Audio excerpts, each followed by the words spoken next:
आपसे कोई पूछे कि भगवान शंकर के गले में बासुकी नाग आया, भगवान शंकर के हाथ में त्रिशूल आया, भगवान शंकर के मस्तक पर गंगा आई, भगवान शंकर के मस्तक पर त्रिपुंड आया, भगवान शंकर के नेत्र 2 थे 3 हुए, त्रिनेत्रीधारी कहलाए, त्रिपुंडधारी कहलाए। भगवान शंकर के पास बेलपत्र आई। कोई तुमसे कहे कि शिवजी के गले में रुद्राक्ष आया, भगवान देवादिदेव महादेव के पास रुद्राक्ष आया। कोई तुमसे पूछ ले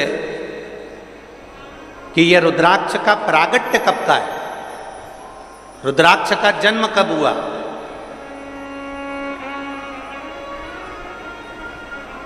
रुद्राक्ष प्रकट कब किया गया,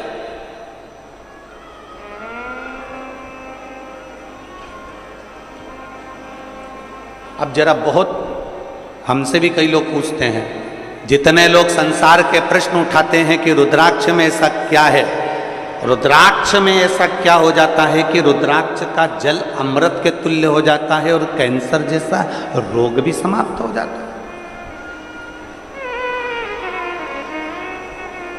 रुद्राक्ष के जल में ऐसा क्या है?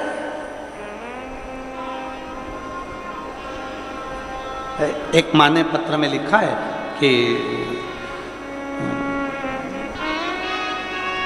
मैं बबली कोरी भिलाई निवासी हूं,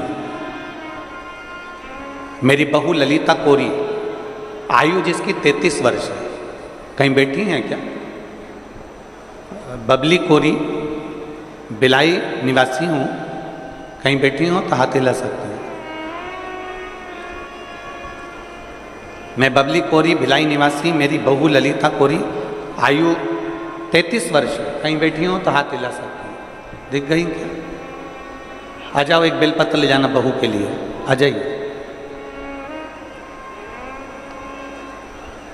मेरी बहू जिसका 33 वर्ष की आयु है, जिसकी 3 बेटियां हैं, और मेरी बहू को सबसे छोटी बेटी होने के बाद उसके पेट में दर्द होने लगा। डॉक्टर को दिखाया, सभी टेस्ट हुआ तो पता चला कि सूजन है। पर बेटी मेरी बहू का पेट दर्द बंद नहीं हुआ, तब हमने दूसरे हॉस्पिटल में उसको दिखाया। दिखाने पर सीटी स्कैन करवाया, एक्सरे करवाए, ब्लड की जांच हुई, सोनोग्राफी हुई, और फिर लेप्रोस्कोपी टेस्ट से पता चला कि उसके लीवर में कैंसर हो गया। जब लीवर में कैंसर हो गया, उन्होंने एम्स हॉस्पिटल रायपुर रेफर कर दिया, लेकिन मेरी बहू को सीरियस कंडीशन हो गई और वो ठीक नहीं हो पाई। धीरे धीरे धीरे धीरे उसका स्वास्थ्य और खराब होता चला गया। उसको डॉक्टर ने फिर बता दिया एम्स में कि इसको लास्ट स्टेज का कैंसर है। अपनी 3 बेटियों को घर में रखकर दादा के पास में बेटियों को छोड़, बेटी शरीर ठीक नहीं, लास्ट स्टेज का कैंसर, जिसका मैं फोटो भी लगा रही हूं। फोटो का आप लेडी पर देख सकते हो, जिसका मैं फोटो लगा रही हूं। लास्ट स्टेज का कैंसर डॉक्टर बता दिए। तब हमने डॉक्टर से पूछा कि इसका हल क्या है? डॉक्टर ने कहा इसका कोई हल नहीं है और 4th स्टेज का कैंसर है, मतलब ये शरीर अब रहने वाला नहीं। तब हमने डॉक्टर से कहा आप अपना काम करो, अब हम भोलेनाथ पर आश्रित होंगे। और हम क्या वर्णन करें गुरुदेव, सीहोर से रुद्राक्ष बुलवाया, जिसको पानी में गलाते, बुधवार की अष्टमी का हमने प्रयोग करा, और एक बेलपत्र ले जाकर अपनी बहू के पलंग पर रख देते, रुद्राक्ष का पानी उसके होठों पर लगा देते। बुधवार की अष्टमी का प्रयोग हमने करना प्रारंभ करा, और मैं बाबा को धन्यवाद देती हूँ, आज मेरी बहू ठीक है और अपने घर पर है। मैं बाबा को धन्यवाद देने के लिए आया, एक शिव तत्व के प्रति।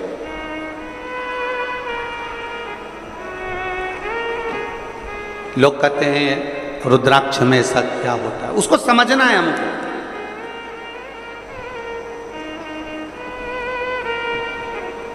उसको हमें जानना है। कि आखिर रुद्राक्ष भगवान शंकर के करीब में रहने वाला शिव का एक अंश रुद्राक्ष इतना बलवान क्यों होता है? वो रुद्राक्ष इतना बलवान क्यों है?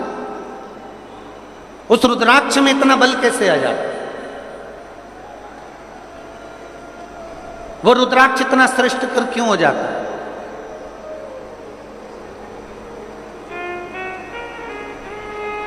और फिर निवेदन है, इस बहन ने लिखा, डॉक्टर अपना काम करते रहे और हम शिव की स्तुति करते रहे।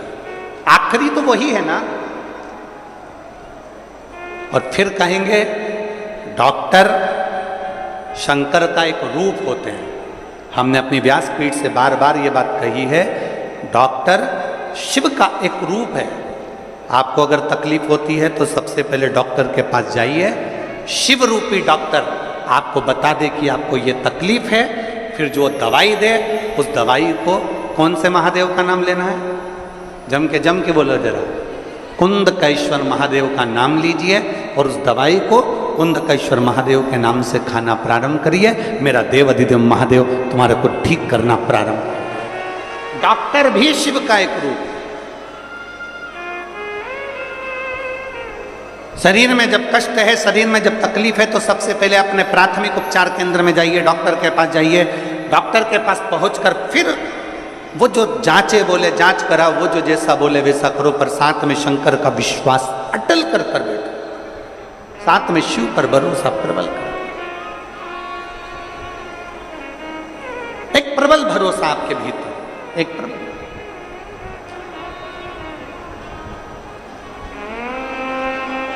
और मैंने तेरे ही भरोसे बाबा, तेरे ही भरोसे हवा बिच उड़ती जावांगी बाबा, डोर हथों छड़ी ना मैं कटी जावांगी।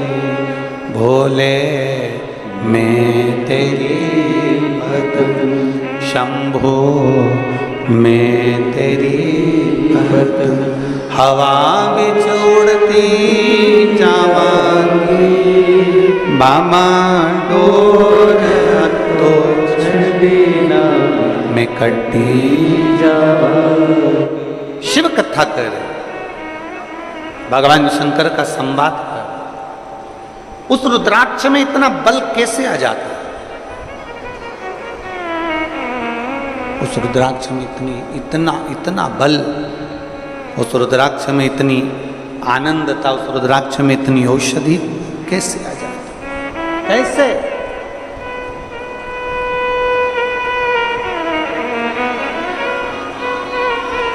शिव कथा कर रही है, भगवान शंकर का संवाद कर रही है, भगवान देवाधिदेव महादेव का चरित्र का, शिव महापुराण की कथा कर रही है। त्रिपुरासुर असुर है, 3 पुरियों का निर्माण कर उसमें निवास करता है। 3 पुरियों का निर्माण कर उसमें निवास करता है, पर उसके प्राण जा नहीं सकते। भगवान नारायण ने प्रयास किया, वो नहीं मरा,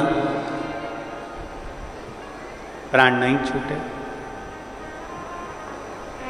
भगवान शिव ने, भगवान ब्रह्मा ने, भगवान ब्रह्मदेव ने भी प्रयास करा, पर उसके प्राण नहीं छूटे। आखिरी में भगवान शंकर के पास सूचना पहुंच गई, भगवान शिव के पास सूचना, आखिरी में भगवान शंकर के पास सूचना पहुंची, भगवान शिव के पास।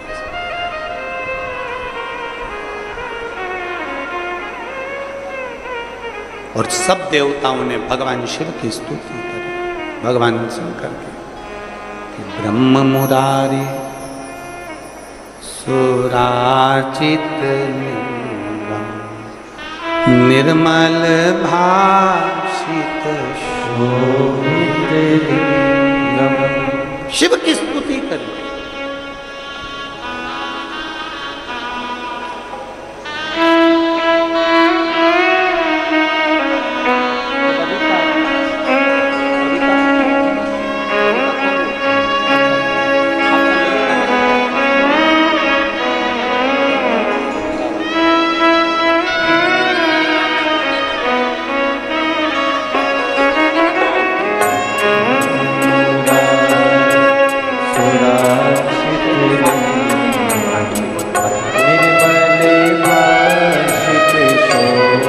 यही बेटी है ललिता।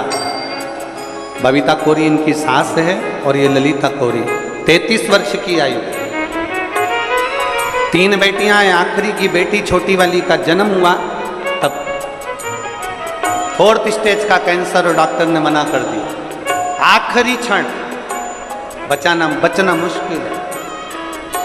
तब शिव की करी भक्ति, भगवान शंकर का स्मरण कर, और शिव के स्मरण से बेटी कह रही है आज मैं जिंदा खड़ी हूं, ये शिव की कृपा, ये उसकी कृपा।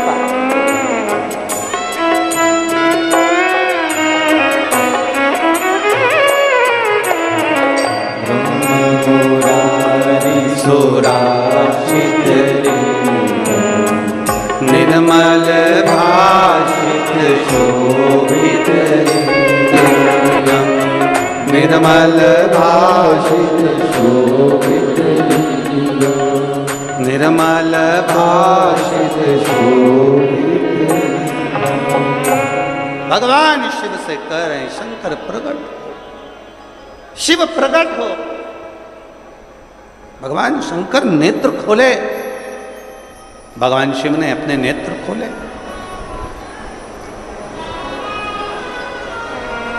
भगवान शंकर अपने नेत्र खोलते हैं।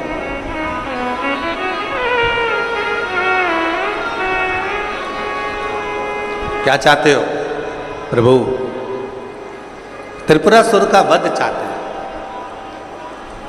शिवजी ने कहा त्रिपुरासुर को मारने के लिए तो मुझे भी कुछ बल की जरूरत पड़ेगी। तब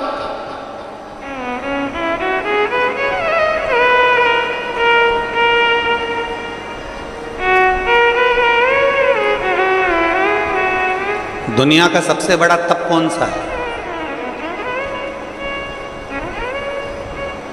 जम के बोलो जल्दी से। दुनिया का सबसे बड़ा तप और दुनिया का सबसे बड़ा आभूषण मौन रहना, ये दुनिया का सबसे बड़ा तप और सबसे बड़ा आभूषण है। चुप रहना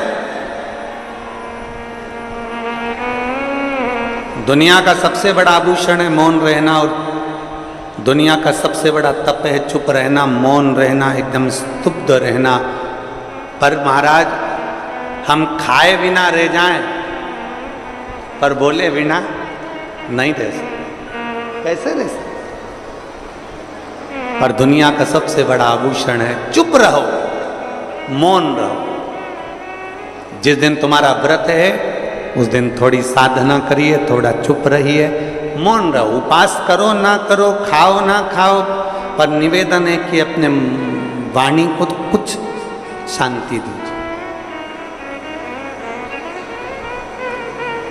कलम, कलम जानते हो?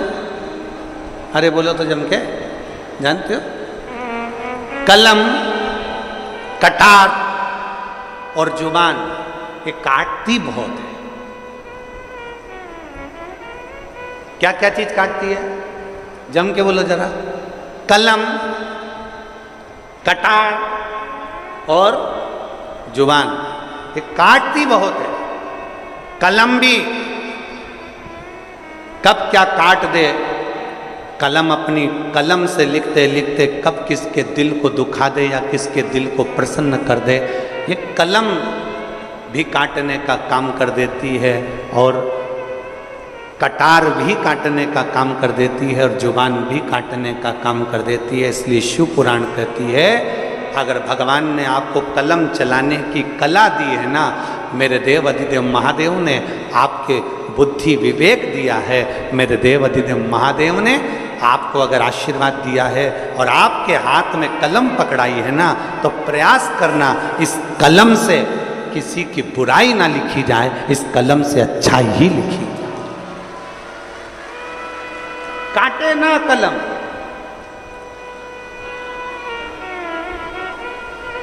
कटार का काम भी काटने का होता है, कटार भी काटती है, और जुबान का काम भी यही होता है। ना जाने किसके लिए, ना जाने कब अपशब्द कह जाए, ना जाने कितना क्या बोल जाए, कोई भरोसा नहीं है। इसलिए शिव महापुराण की कथा कहती है दुनिया का सबसे बड़ा तप है, जम के बोलो जल्दी से, चुप रहना, मौन रहना, ये दुनिया का सबसे बड़ा तप, सबसे बड़ा तप, सबसे बड़ा आभूषण। मौन रहिए, चुप रहिए, क्या किसको रोइए, जम के बोलो जरा, क्या किसको रोइए, चादर तान के। जितने चुप रहोगे, जितने मौन रहोगे, एकदम मस्त रहोगे। और शंभु शरणे पड़ी, मांगू घड़ी रे घड़ी, दुख काटो, दया करीन दर्शन आपको, दया करीन दर्शन। चुप रहो, जितना चुप रहोगे उतने प्रसन्न रहोगे, उतने आनंद। गड़बड़ी कहाँ होती है? बोलने में। गड़बड़ कहाँ होता है? बोलने में। चुप रहने में कभी गड़बड़ हुआ है क्या?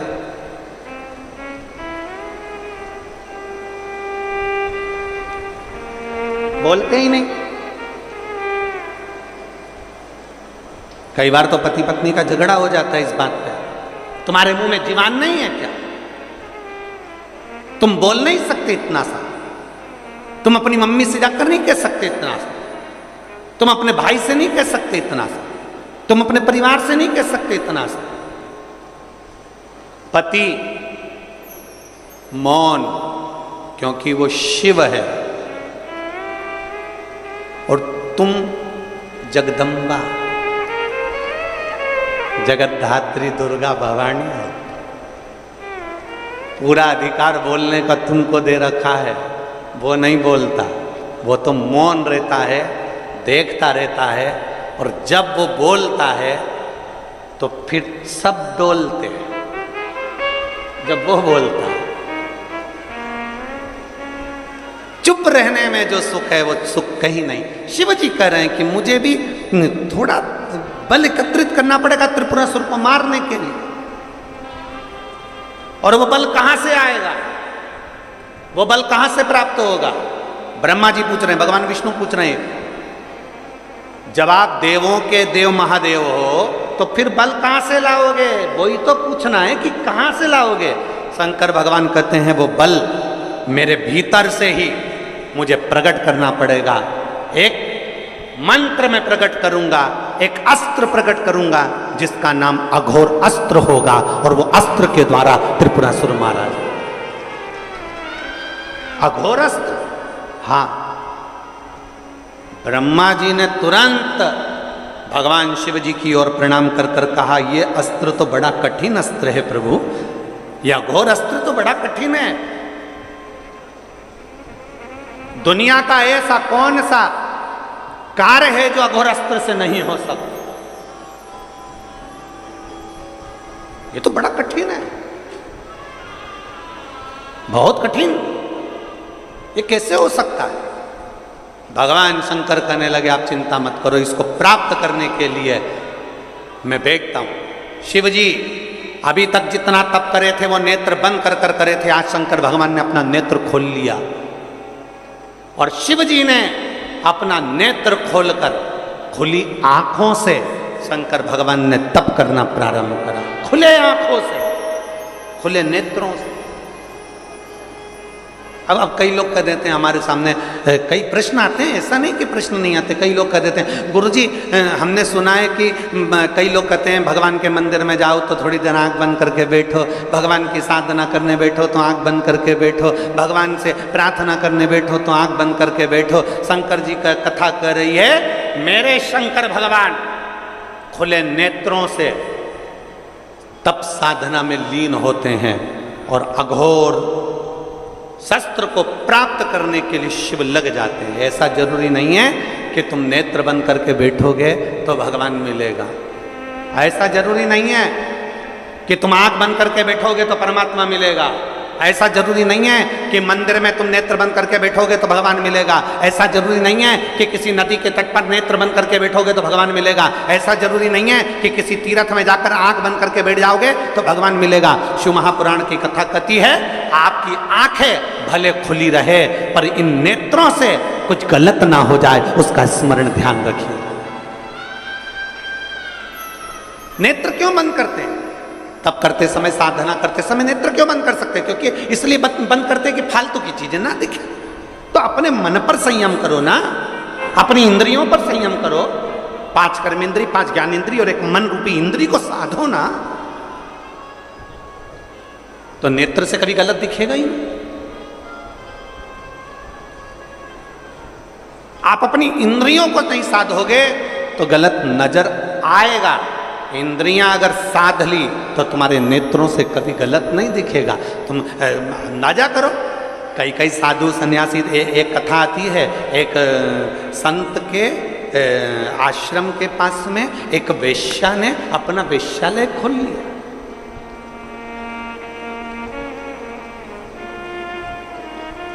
संत के आश्रम के पास एक वेश्या ने वेश्यालय खोला। अब वैश्या के यहाँ सब लोग जाने लगे, बहुत सारे लोग उसका नृत्य देखने के लिए, उसको देखने के लिए। बड़ी सुंदर भी थी, बड़े आनंद से जो आता था उसका सम्मान भी करती थी, बहुत आदर करती थी।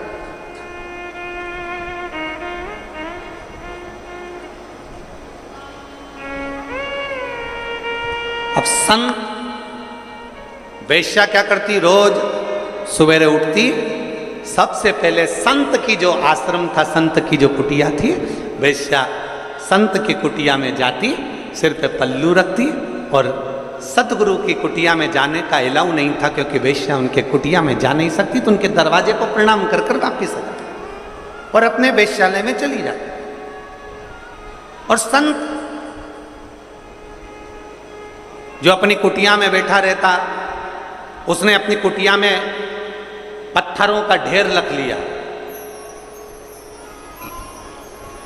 वेश्या के यहां जो जाता, संत एक पत्थर उठा के अपने आश्रम में रख लेता। वेश्या के यहां जो जाता, संत एक पत्थर उठा के अपने आश्रम में रख लेता। संत का पूरा आश्रम पत्थरों से भरा गया, पूरा आश्रम पत्थरों से भरा गया।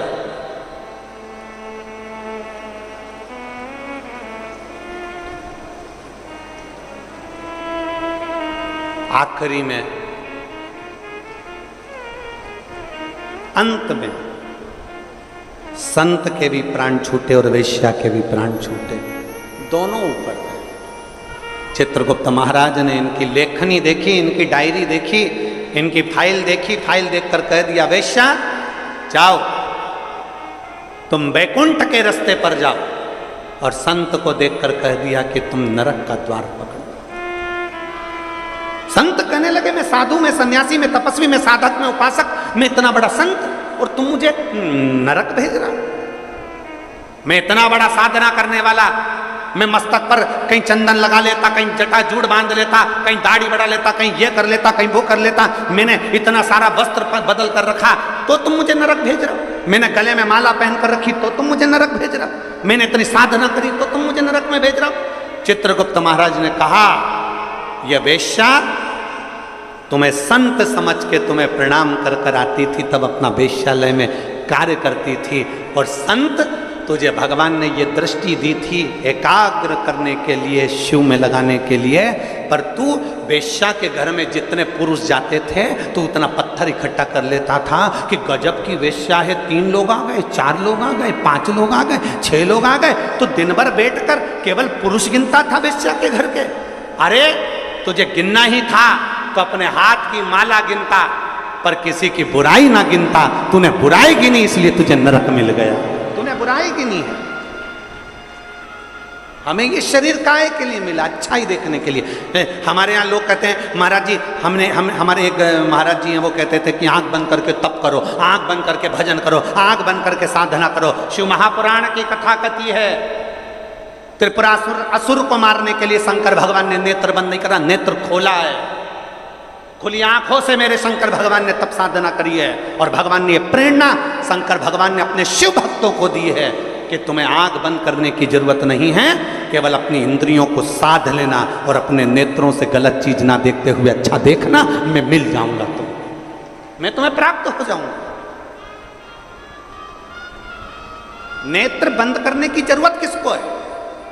नेत्र बंद करके साधना करने की जरूरत उसको है जिसकी इंद्रियां काम नहीं कर रही, जिसकी इंद्रियां शिथिल हो गई। कभी मन यहाँ भटकता है, कभी वहां भटकता है, कभी इसकी बुराई देखते हो, कभी उसकी बुराई देखते हो, कभी इसमें बुराई देखते हो, कभी उसमें बुराई देखते हो। दिन भर 24 घंटे बैठकर तुम एक दूसरे की बुराई देखने में लगे रहते हो, हाथ में माला पकड़ते हो, मुख में राम नाम लेते हो, पर नेत्रों से गलत देखते रहते हो, 24 घंटे बुराई देखते हो, तो तुम्हारी तप साधना का तुम्हें फल नहीं मिलेगा। भगवान शिव की कथा कहती है नेत्र खुले भले रखो पर अपनी इंद्रियों को साध कर रखो, नेत्र खुले भले रखो पर अपनी इंद्रियों को पकड़ कर रखो, नेत्र खुले भले रखो पर इन नेत्रों से गलत चीज ना देखी जाए, जिसमें देखना अच्छाई देखना। भाई कोई अगर आधा गिलास पानी लेकर आया है ना, तो वो आधा गिलास पानी अगर लाया है तो खाली गिलास मत देखो, उसका दिल देखो, कम से कम तेरे लिए आधा भरकर तो लाया है, उसका भरा हुआ गिलास देखिए, आपको सुख का अनुभव होगा।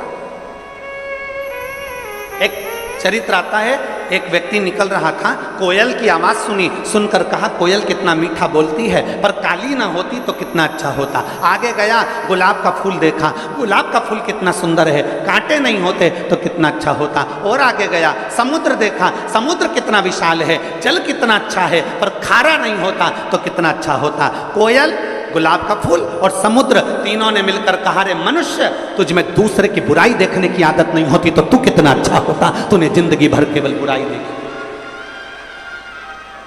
कोयल में बुराई देखी, मीठा बोल रही है वो नहीं देखा, कोयल काली दिख गई। गुलाब का फूल सुंदर है वो नहीं दिखा, कांटे दिख गए। समुद्र अच्छा है वो नहीं दिखा, पर समुद्र का जल खारा दिख गया। हमने जिंदगी भर केवल बुराइयां ढूंढी है, केवल बुराइयां, कभी इसमें ढूंढते, कभी उसमें ढूंढते, कभी उसमें ढूंढते। जरा अपने अंदर झांक कर देखो कि हमारे भीतर कितनी बुराई भरी होगी। हम एक उंगली किसी पर उठाते हैं तो ये 3 उंगली हमारी ओर जाती है, कि तुम अपने अंदर झांक कर देखो, उसमें एक गलती है, तुम में 3 गलतियां भरी पड़ी है। वो गलती हमारे भीतर की हमें झांकना।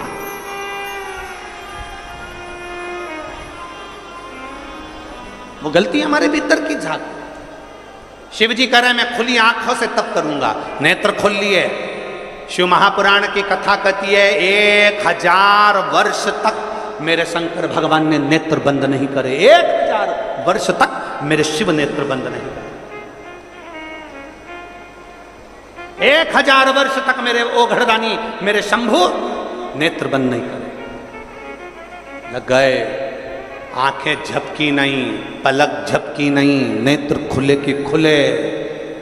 1000 वर्ष निकल गए, 1000 वर्ष, तब अघोर शस्त्र प्राप्त कर लिया, और प्राप्त करते से ही भगवान शंकर ने अपने नेत्र को बंद किया। बंद करते से ही भगवान शंकर का जैसे ही नेत्र बंद हुआ, उससे एक बिंदु नीचे गिर गया। जब बहुत देर तक आंख खुली रहती है, बहुत देर तक आंख खुली रहती है, पलक नहीं झपकती, तब आंख में से एक आंसू गिर जाता है। शिव जी की आंख से वो आंसू गिरा।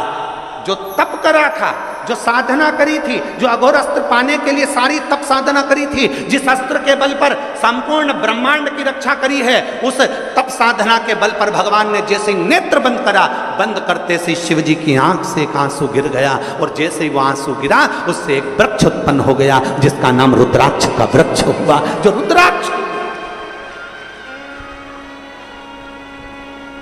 अब जरा ध्यान देना, रुद्राक्ष ऐसे ही नहीं उत्पन्न हो गया। हजारों वर्ष तक मेरे ओघड़दानी ने तप साधना करी, और जब नेत्र बंद करे तब आंसू गिरा, और उस आंसू से रुद्राक्ष पैदा हुआ है। उस अश्रु से, शिव के उन अश्रु से रुद्राक्ष उत्पन्न हुआ। इतने तप साधना का बल एक रुद्राक्ष में होता है, इतना तप साधना का बल एक रुद्राक्ष में होता है कि अघोर अस्त्र के बराबर, अघोर मंत्र के बराबर शिव का एक रुद्राक्ष होता है, अगर वो श्रेष्ठता से धारण किया। इसलिए सोमवार से ये वही जिस समय पर त्रिपुरासुर का वध करा था भगवान शंकर ने, और जिस रुद्राक्ष को भगवान ने प्रकट करा था सोमवार से सोमवार तक की सावन के महीना था जब मेरे देव अधिदेव महादेव ने इस रुद्राक्ष को प्रकट किया था। आप सभी को रुद्राक्ष के प्रागट्य की भी बहुत बहुत बधाई, बहुत बहुत। रुद्राक्ष के प्रागट्य की एक कथा नहीं है, रुद्राक्ष के प्रागट्य की कई कथा है। रुद्राक्ष के जन्म की एक कथा नहीं है, रुद्राक्ष के जन्म की अनेक कथा।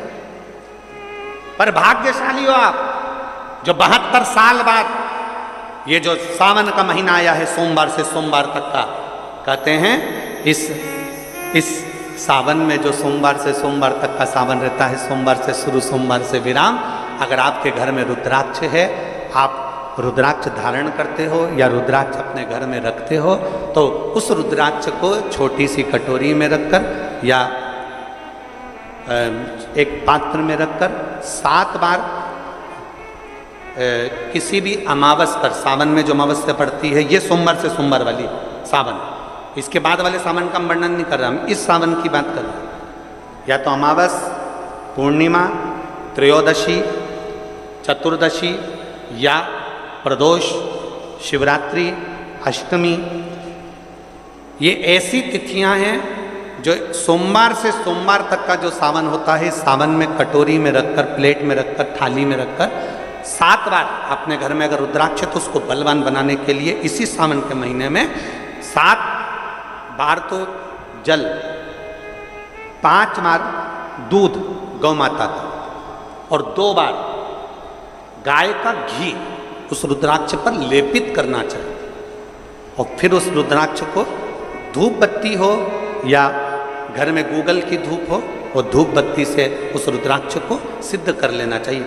कुछ नहीं आता ना, शिव का नाम लो, श्री शिवाय नमस्तुभ्यं बोलो, और उस रुद्राक्ष का स्पर्श कर कर अपने गले में धारण करते हो तो गले में, पूजन में रखते हो तो पूजन में, या किसी कार्य सिद्धि के लिए रखते हो तो कार्य सिद्धि के लिए। अगर ये सोमवार से चालू होने वाले सावन को, सोमवार से विराम होने वाले सावन में अगर हम सिद्ध कर लेते हैं, तो वो रुद्राक्ष हमारे जीवन का सबसे श्रेष्ठ रुद्राक्ष हो जाता है,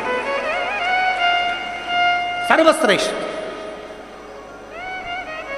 अभी हमारे सीहोर में कुबेरेश्वर धाम पर ये जो सावन का महीना आया है, इस सावन में हमारे यहाँ कुबेरेश्वर धाम पे वैसे तो जो महाशिवरात्रि आती है, जिस समय रुद्राक्ष उत्सव होता है, उस समय पर रुद्राक्ष को सिद्ध कर लिया जाता है। पर जो सावन ये आया है, इस सावन में हमारे यहाँ प्रतिदिन बाबा के रुद्राक्ष को सिद्ध करते हैं। प्रतिदिन नियम है रुद्राक्ष पर जल चढ़ाना, दूध चढ़ाना, घृत लगाना और बाबा के रुद्राक्ष, क्योंकि इतने भक्त आते हैं उनके लिए वो रुद्राक्ष सिद्ध होता है।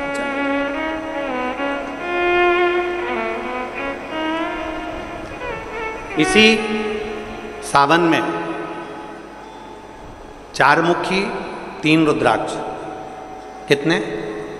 4 मुखी कितने? 3। 5 मुखी रुद्राक्ष 3 और 6 मुखी रुद्राक्ष 3। इनके बीच में सवा गांठ लगाई जाती है। 4 रुद्राक्ष कितने? जल्दी बोलो। 4 मुखी रुद्राक्ष कितने? 3। 5 मुखी रुद्राक्ष कितने? 3। 6 मुखी रुद्राक्ष कितने? 3। इनके बीच में सवा गांठ लगाई जाती है। मतलब एक गांठ पूरी लगाई जाती है, फिर आधी गांठ लगाकर फिर रुद्राक्ष को डाला जाता है लाल धागे में, फिर सवा गांठ ऐसी चलती है। 9 रुद्राक्ष होते हैं कुल टोटल।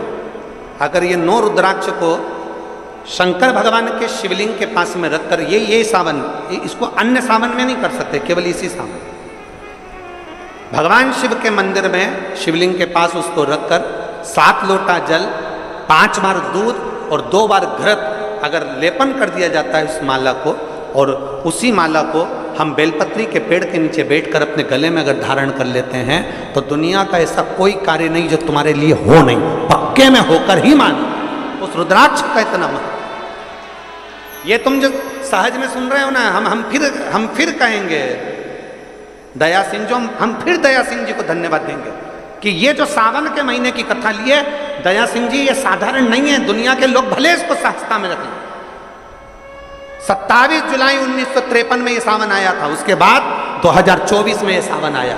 लोग तरसते हैं इस सावन के लिए कि इसमें हमें रुद्राक्ष को सिद्ध करना है, हमें इसमें बेलपत्र का पान करना है, इसमें हम जो मांगेंगे हमारा बाबा कृपा करने के लिए तत्पर रहता है। ये वो रुद्राक्ष का आनंद उठाते। मैं धन्यवाद देता हूं दया सिंह जी आपको बहुत बहुत, और पूरी समिति को, बोलबम सेवा कल्याण समिति को धन्यवाद देता हूं। और जितने भिलाई वासी इस कथा को सुन रहे हैं, भले तुम्हें छाता लगा कर बैठना पड़े, भले तुम्हें पन्नी लगा कर बैठना पड़े, पर अगर 1 मिनट भी आप कथा का रिस्पॉन्स कर रहे हो, टीवी के सामने, मोबाइल के सामने अगर सुन रहे हो, तो सहज मत समझना क्या फल मिलेगा। हम तो कहते हैं कि 3 महीने में मिलता है, हम तुमको कहीं नहीं जा रहे, 1 महीना तुम्हारे इसी छत्तीसगढ़ में है, हम 1 महीने में फल देखना प्रारंभ करेंगे, प्रयास करेंगे। आप उस सावन की महत्वता तो जानो, शिव नाम की महत्वता तो जानो।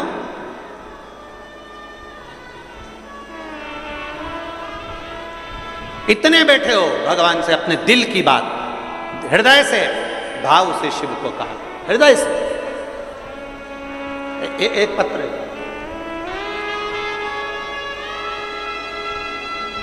मैं इंदु सारथी, पति पूरन सारथी, मैं धर सीमा जिला रायपुर के रहने वाली हूँ, कहीं बैठी हूँ तो हाथ हिला सकती हूँ। मैं धर सीमा रायपुर की रहने वाली हूँ, मेरा मोबाइल नंबर ये है, कहीं बैठी हूँ तो हाथ हिला सकती हूँ। मेरी शादी को 13 साल हो गए थे और मेरे घर में कोई संतान नहीं थी। बाबा, मैंने पहली कथा पंडाल में बैठकर सुनी, पर मेरे यहाँ संतान का सुख नहीं आया। दूसरी कथा मैंने तिल्दा नेवरा में सुनी, फिर मैंने विचार कर लिया कि दूसरी कथा सुन रही हूँ बाबा, अब तुझे देना ही पड़ेगा। और पशुपतिनाथ का व्रत मैंने उसी दिन तिल्दा नेवरा की कथा से प्रारंभ कर दिया। और बाबा का मैं क्या गुणगान करूं गुरुदेव। आप कहते हो शिव पर भरोसा करना 3 महीने में सुनता है। मैं कहती हूं मेरे बाबा 3 महीने तो जाने दो, 3 सप्ताह में मेरे बाबा ने सुन लिया। और 14 जुलाई 2024 को मेरे घर में पुत्र रत्न की प्राप्ति 13 साल के बाद हुई। कहीं बैठी हो, आई हो तो अपने बच्चे को लेकर आ सकती है। बच्चा आया है साथ में, आया है तो ला सकते हैं। 13 साल बाद मेरे बाबा ने मेरे ऊपर कृपा, 13 वर्ष। एक भीतर से हम भगवान को कैसे रिझाएं।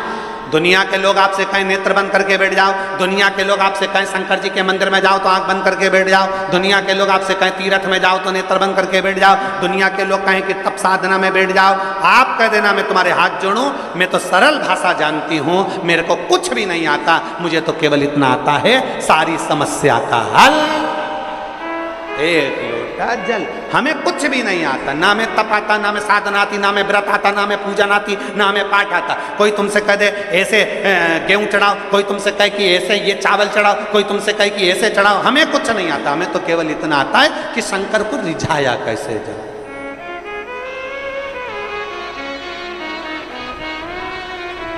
हम भगवान शिव को किस तरह से रिझा सकते। और फिर निवेदन करूंगा, जितनी सरलता से, जितनी सहजता से आप शिव को रिझाओगे, उतनी सरलता से शिव रिझता है, उतनी सरल।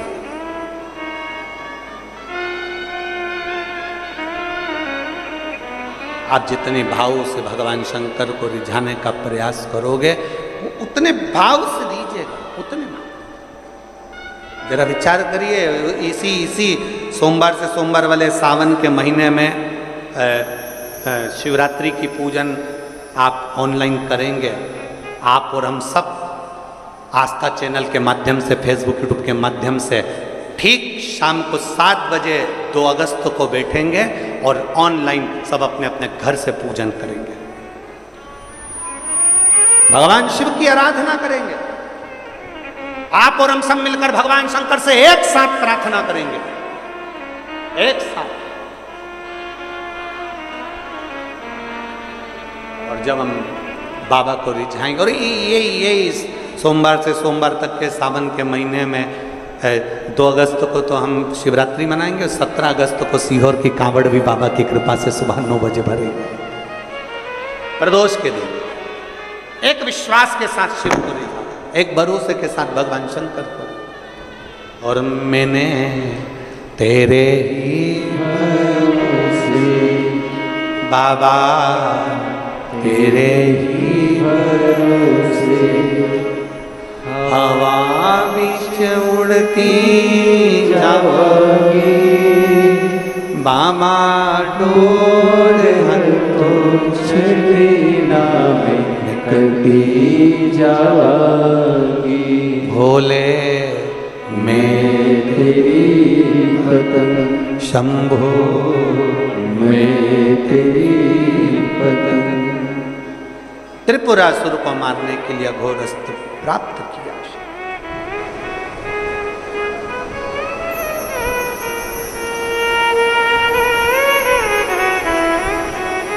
एक रुद्राक्ष में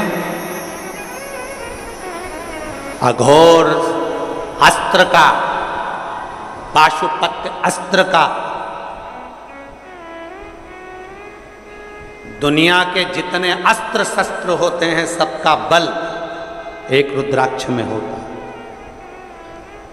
सबका बल एक रुद्राक्ष के अंदर होता है।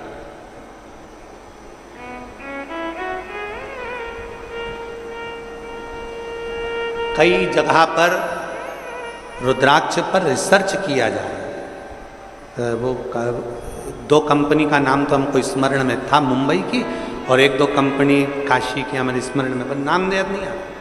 कई जगह पर रुद्राक्ष पर रिसर्च चल रहा है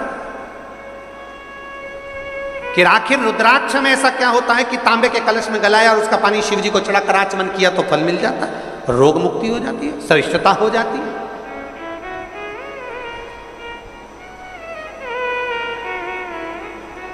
उस रुद्राक्ष में सब बल क्या है? हम कहते हैं ये साधारण नहीं है। मेरे शंकर भगवान ने जितनी तप साधना करी थी, तप साधना कर कर अघोरस्त्र को प्राप्त करा था, उसी तप साधना के फलस्वरूप, उसी तप साधना के फलस्वरूप ये रुद्राक्ष उत्पन्न हुआ।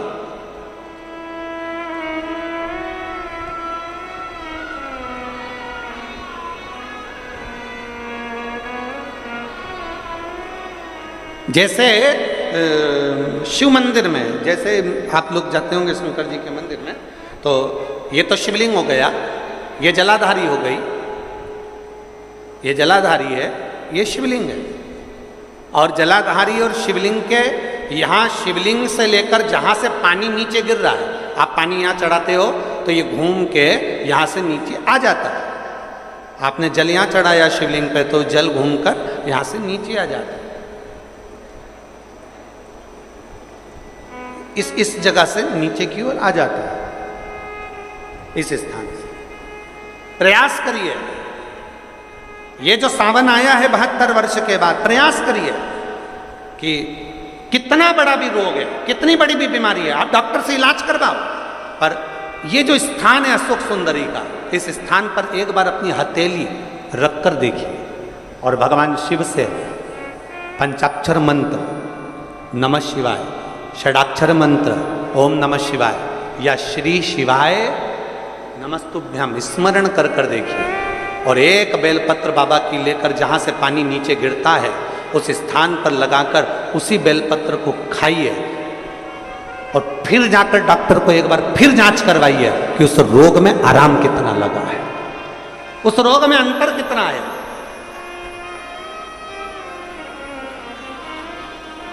वो सहजता नहीं महाराज, वो शिव है, शिव ओघड़दानी है महाराज, ओघड़दानी।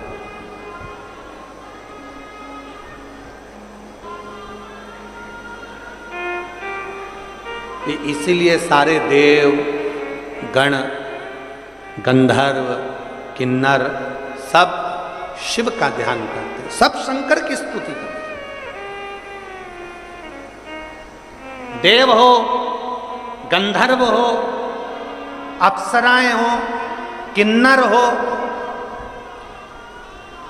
मानव हो, सब शिव की स्तुति करते हैं। वो कहते हैं ना, देव मुनि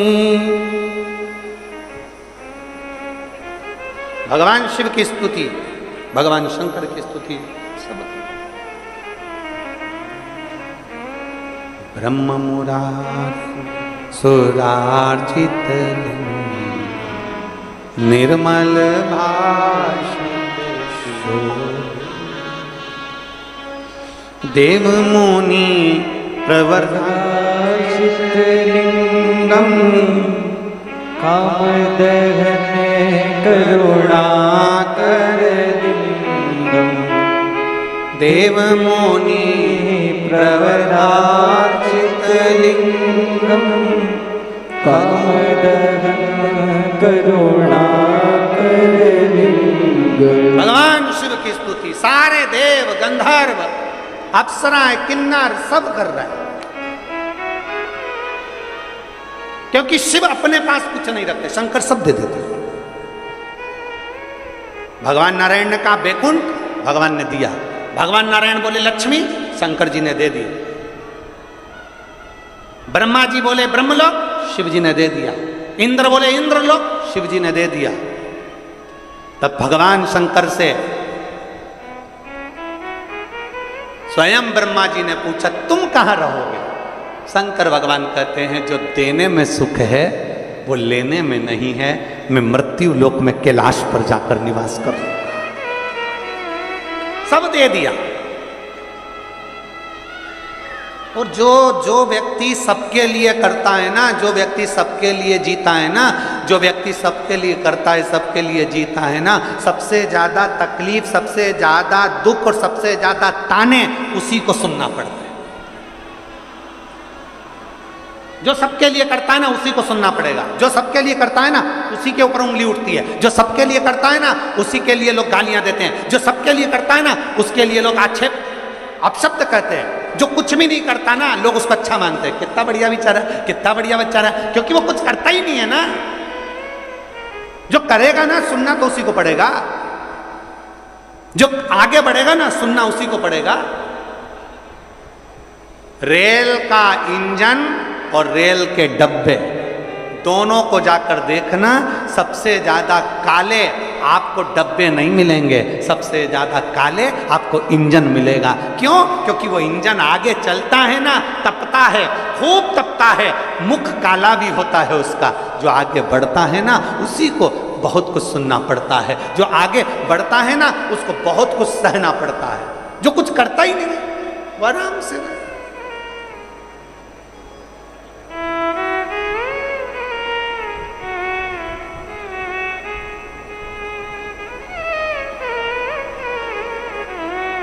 आज पूरे भारत के एक एक शंकर जी के मंदिर में लोग एक लोटा जल चढ़ाने जाते हैं। पूरे भारत के क्या पूरे विश्व के शिव मंदिरों में ताले हट गए और लोग शिव मंदिर में जाकर एक एक लोटा जल चढ़ाने लगे।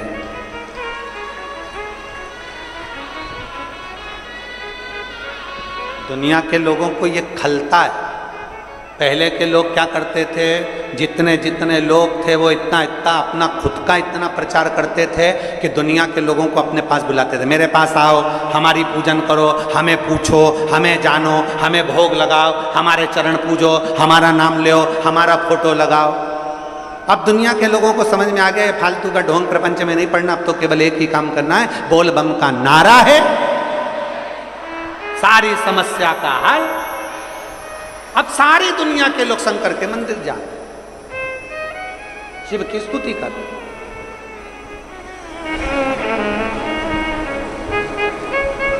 अब लोग बड़े वो फोटो में थोड़ा बहुत, अब फोटो में तो दुनिया कैसी भी दिख जाए, वो कहते हैं ना, वो कहते हैं ना, क्रीम लगा लगा गोरा भयाना कोई, क्रीम लगा लगाए, बोलो बोलो जम के, क्रीम लगाए लगाए गोरा भयाना कोई, मोबाइल से फोटो खींचा फिर काला रहा ना कोई।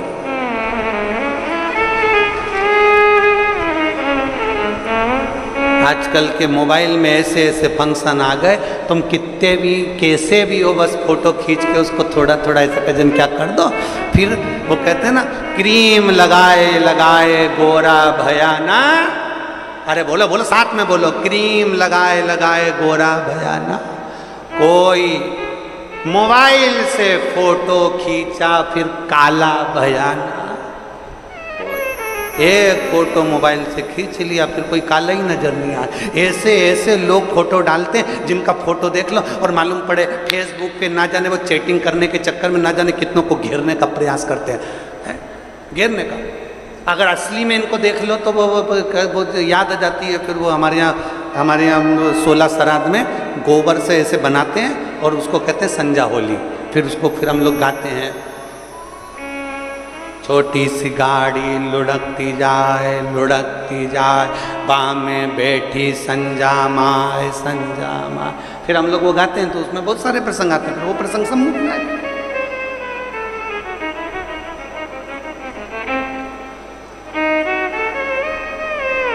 क्या मतलब?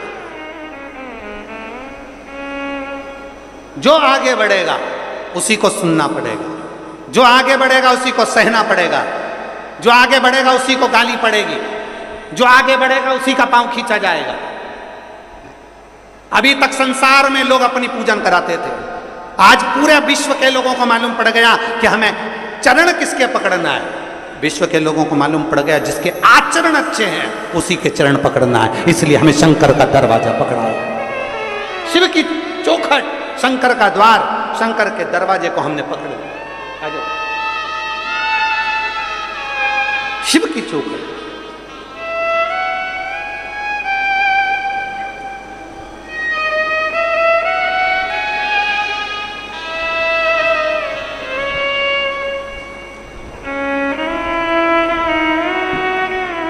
तेरह वर्ष के बाद हुआ, एक बार जोरदार ताली बजाएं।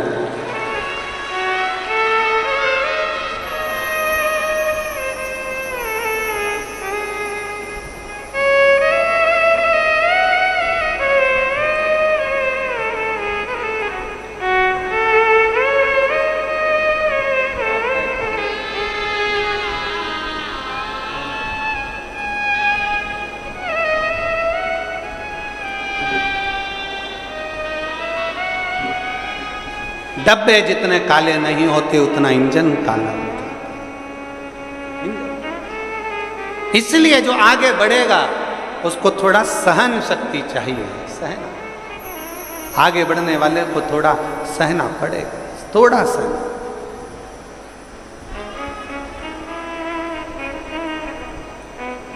इसलिए शिव के दरवाजे पर प्रतिदिन, भगवान ओघड़दानी के दरवाजे पर प्रति, हमारे बीच में शिवरी नारायण वाले महाराज श्री पधारे हैं। एक बार जोरदार ताली बजाकर स्वागत वंदन।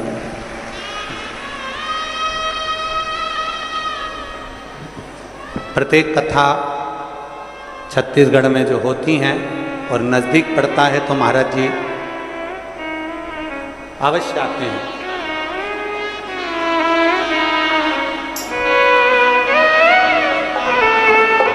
भगवान शिव की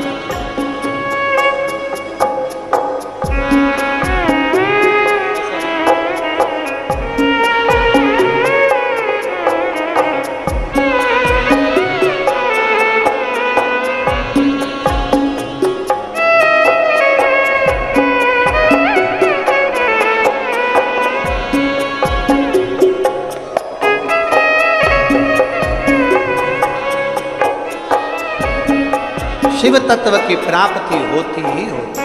जाओ शिव के शिवालय, जाओ शंकर के मंदिर, करो आराधना, श्रृंगार कर लो, सेवा कर लो, चाकरी कर लो।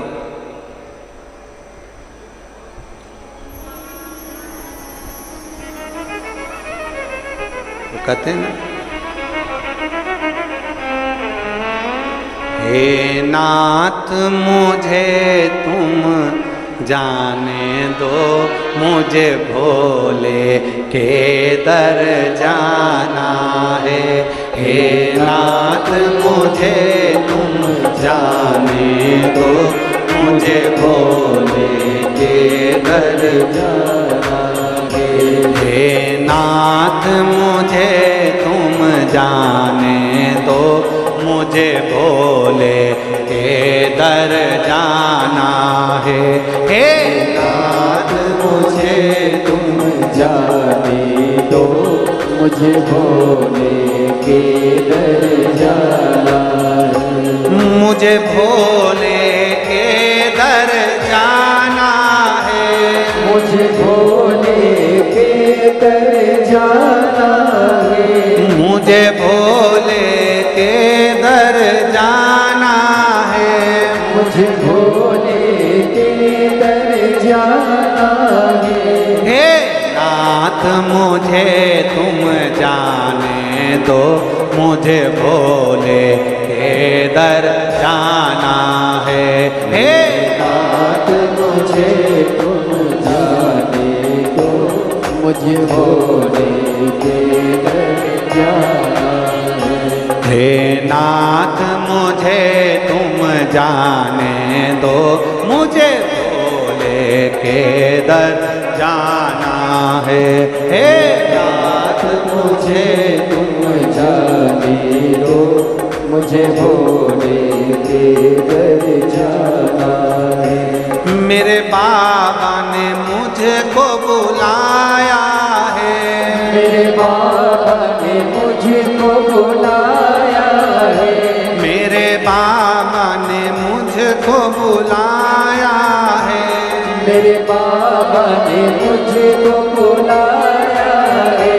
मुझे अपने दर पे बुलाया है।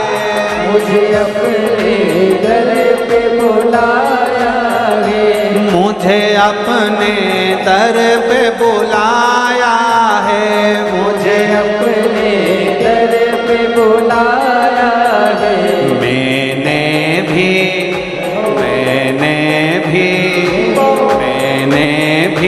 दिल में ठाना है, मुझे बाबा के दर जाना है। भोले के दर जाना है।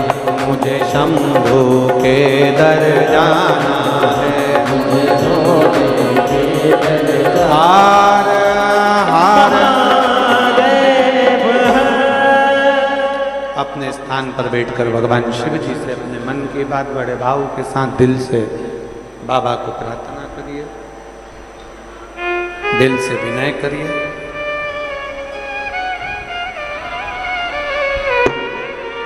भगवान ओगड़दानी भगवान शिव जहाँ जगह मिले वहाँ बैठकर बाबा देवाधिदेव महादेव से बड़े भाव से अपने मन की बात बड़े भाव के साथ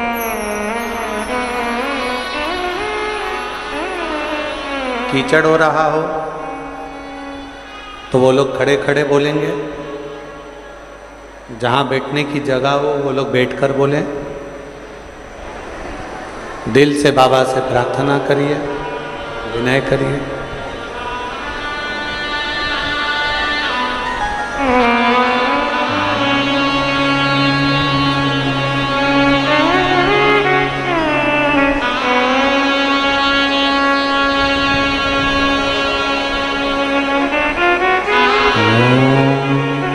बड़े भाव से, प्रेम से, आनंद के साथ जहाँ जगह मिल जाए वहाँ बैठकर भगवान शिव से अपने मन की बात बड़े भाव के साथ श्री शिवाय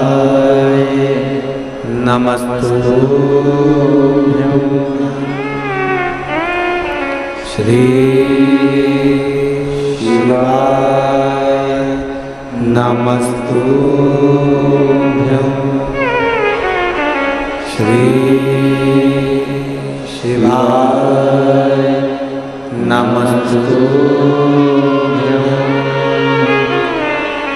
श्री शिवाय नमस्तुभ्यं। श्री शिवाय नमस्तुभ्यं। भोला सब दुख काटो हमारा, ओ भोला सब दुख काटो हमारा।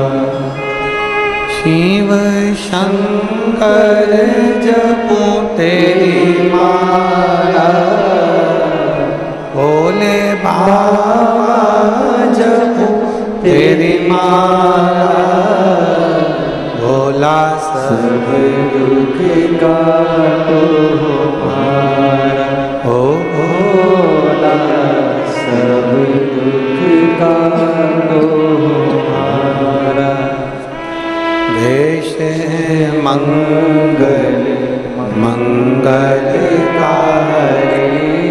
वैश मंगल मंगलकारी शमशान वासी हमारा शमशान वासी हमारा हो भोला सब दुख काटो हमारा हो भोला सब दुख काटो हमारा। भगवान शिव की कथा कह रही है। उभरदानी शंभु त्रिकालदर्शी कैलाशी विनाशी शिव की कथा कहती है। एक विश्वास, एक भरोसा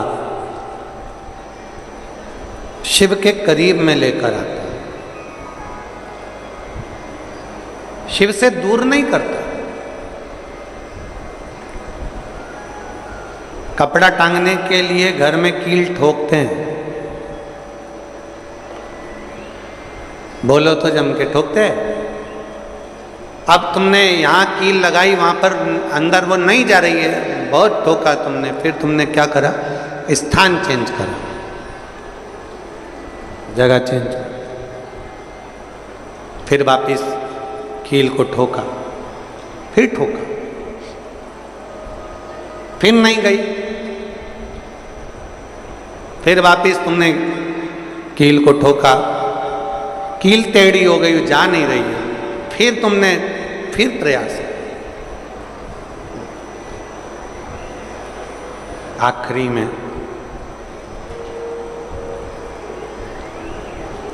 फिर एक कहीं ऐसी जगह मिल जाती है जहां ठोका और वो कील चली गई, कपड़े टांग गए।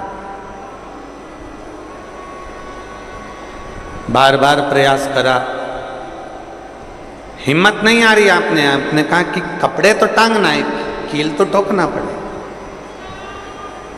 जैसे कील को बार बार ठोका गया, कपड़ा टांगने के लिए एक जगह नहीं लगी, दूसरी जगह नहीं लगी, तीसरी जगह नहीं लगी, चौथी जगह पर प्रयास करते रहे। उसी तरह भगवान शंकर की लोग कहते हैं कथा एक बार सुन ली, 2 बार सुन ली, 3 बार सुन ली, हम कहते हैं बार बार इस मन रूपी कील को परमात्मा के चरणों में ले जाकर ठोकते रहो, इस मन को भगवान के चरणों में ले जाकर छोड़ते रहो। कथा में इस मन को बार बार ले जाकर ठोकते रहो, एक ना एक दिन ये परमात्मा तक पहुंच ही जाएगी, ये निश्चित। थोड़ा प्रयास आपको करना पड़ेगा। मैं मंदिर अकेला जाता हूँ, मैं भगवान शंकर पर अकेला जल चढ़ाता हूँ, मेरे घर से कोई मंदिर नहीं जाता, कोई जल चढ़ाने नहीं जाता, इसके लिए आप क्या कहेंगे? हमारा उन बच्चों से कहना है कि तुम ये मत सोचो कि तुम्हारा पड़ोसी मंदिर जाता है कि नहीं जाता, तुम ये मत सोचो कि तुम्हारे घर के लोग मंदिर जाते हैं कि नहीं जाते। मेरा बेटियों से निवेदन है, तुम ये कभी मत विचार लाना कि तुम्हारी सहेली शंकर जी के मंदिर जाती कि नहीं जाती। कई बेटियों से बेटों से निवेदन है, तुम कभी अपने मन में ये नहीं लाना कि तुम्हारे दोस्त भगवान के मंदिर जाते हैं कि नहीं जाते। परिवार में रहने वाले व्यक्तियों से निवेदन है, तुम कभी अपने मन में ये मत लाना कि तुम्हारी देवरानी, तुम्हारी जेठानी, तुम्हारी सास, तुम्हारा ननन मंदिर जाती है कि नहीं जाती। तुम अकेले भगवान शंकर के ऐसे भक्त हो जिसको भगवान शिखर तक और सिंहासन तक लेकर जाना चाहता है। शिखर तक भी वो ले जाना चाहता है और सिंहासन तक भी वो ले जाना चाहता है। आप अकेले नहीं जा सकते, आप सामूहिकता में सबके साथ नहीं जा सकते, अकेले जाना, अकेले। वो एक लाइन पहले गुनगुनाते थे, शायद आप लोगों ने भी गुनगुनाई होगी, एकला चलो एकला चलो एकला चलो, अकेले।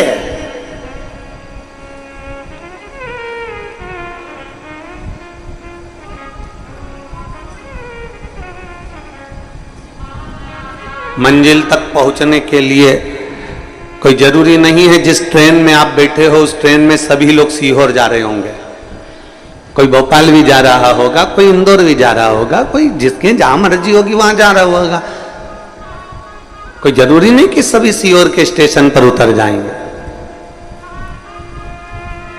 पर आपकी मंजिल सीहोर है, आपकी मंजिल उज्जैन है, आपकी मंजिल बाबा का धाम है। इसलिए आप यहां उतर गए और उतरने के बाद आपने विचार करा कि मैं अब मेरे को कुबेरेश्वर धाम तक जाना है, कौन मेरे साथ जाएगा, कौन मेरे पास में आएगा, कौन मेरे साथ में जाने वाला है, कौन मुझे कुबेरेश्वर धाम तक पहुंचाने वाला है।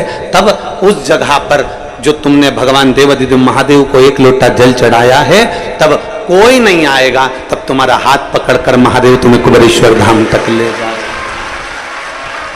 बोल बम का नारा है, सारी समस्या का हल। तो तुम्हारी मंजिल तक तुम्हें अकेले चलना, अथक प्रयास के साथ, बहुत मेहनत के साथ चलना।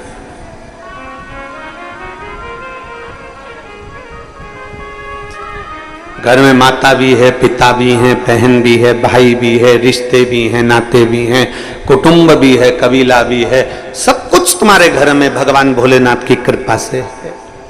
पर चलना और मेहनत अकेले करना ही पड़ेगा,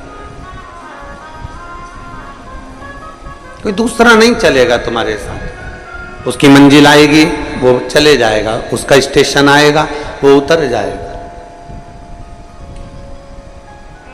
एक सदगुरु का जो काम होता है ना, एक गुरु का जो काम होता है, गुरु का सबसे बड़ा काम होता है आपको राह दिखाना, आपको मंजिल तक रास्ता बता देना। पर इतना जरूर याद रखो कि गुरु रास्ता बतला देगा, गुरु राह दिखा देगा, पर गुरु आपके साथ पैदल पैदल चलकर या गाड़ी में बैठकर आपके साथ में मंजिल तक नहीं जाएगा।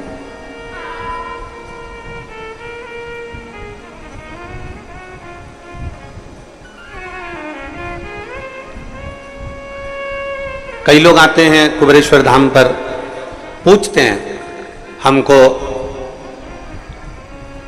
उज्जैन जाना है महाकाल बाबा के दर्शन करने के लिए। ट्रेन आती है, सुबह 10 बजे भी मिलेगी, 11 बजे भी मिलेगी, शाम को भी मिलेगी, रात्रि को भी मिलेगी। आराम से उज्जैन जाओ, बाबा का दर्शन करो। मेरे महाकाल राजा का खूब श्रृंगार का दर्शन, कुछ भस्म का दर्शन, भस्म आरती का दर्शन, मेरे बाबा के सुंदर हरिओम जल का दर्शन खूब प्रेम से करो। फिर कोई काम में लगा हुआ व्यक्ति और उससे कोई कह दे कि साहब मुझे उज्जैन जाना है, क्या मैं उज्जैन जा रहा हूं, क्या तुम मेरे साथ उज्जैन चल रहे हो?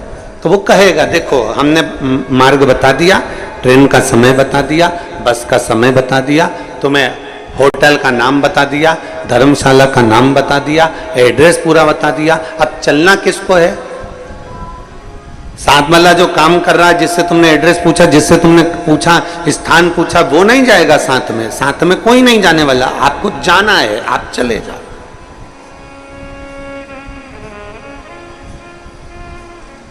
आपको जाना है, आप वहां तक चले जाओ।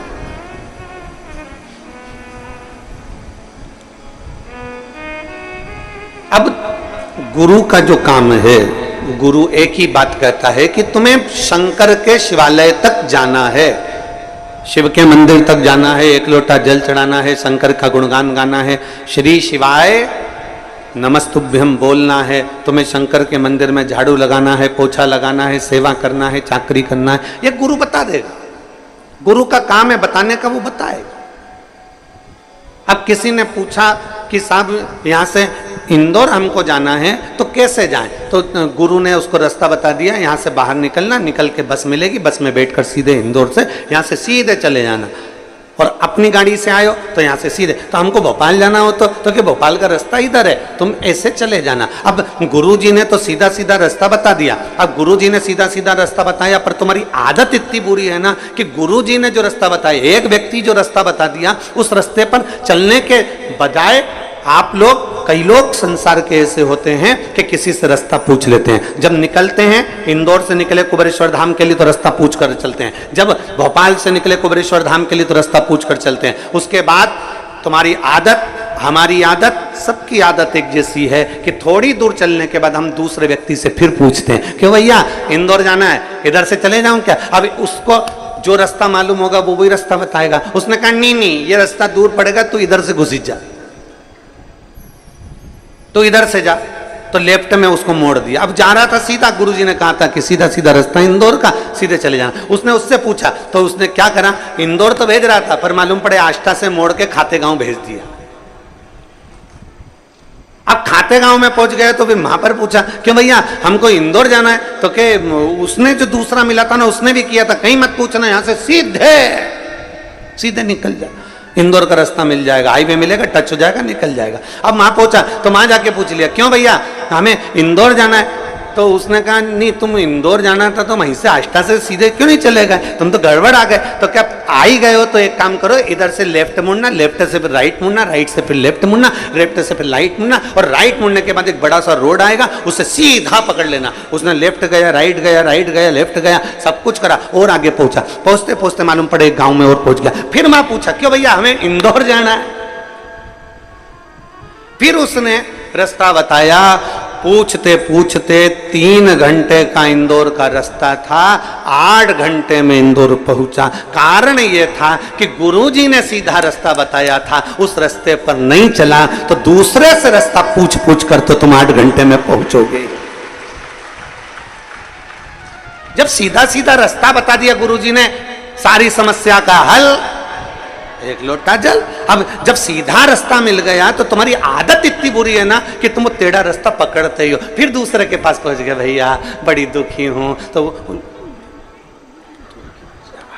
फिर उसने भी कह दिया कि 3-4 बार मेरे पास आना और मैं तेरे को रास्ता बता दूं। रास्ता बताया, फिर वहां से छूटा, फिर आगे किसी से पूछ लिया मैं बड़ी कष्ट में हूं, कुछ बताओ। तो क्या थारी पत्रिका लेकर आना, मैं बताऊं। पत्रिका देखी, ये देखा, वो देखा, नगमग सब पिना दिया, तो भी फिर आगे गई। रास्ता क्लियर नहीं हो रहा ना, और जो गुरु बोला सीधा सीधा रास्ता बता दिया, एक रास्ता बता दिया कि कहीं मत जाना, बस केवल लोटा उठाओ, शंकर के दरवाजे पहुंच जाओ, तुम्हारा जीवन सार्थक हो जाए। पर सीधा रास्ता चलो जब तो, सीधा रास्ता तुम चलो जब तो बात है ना, तुम्हारी तो आदत टेढ़े टेढ़े चलने की है। थोड़े दिन तो सीधा चले, फिर यूं हो जाए, फिर चले, फिर यूं घूम जाए, फिर मन करे कि अब 5 सोमवार अपन ने 5 बार पशुपति व्रत कर लिया, 3 बार अपन ने पशुपति व्रत कर लिया, 2 बार ऐसा कर लिया, 1 बार ऐसा कर लिया, मैं तो 2 महीने से जल चढ़ा रही, मैं 4 महीने से जल चढ़ा रही, बाबा तो मेरी सुन ही नहीं रिया। तो तुमने फिर रास्ता चेंज करा, रास्ता चेंज करा,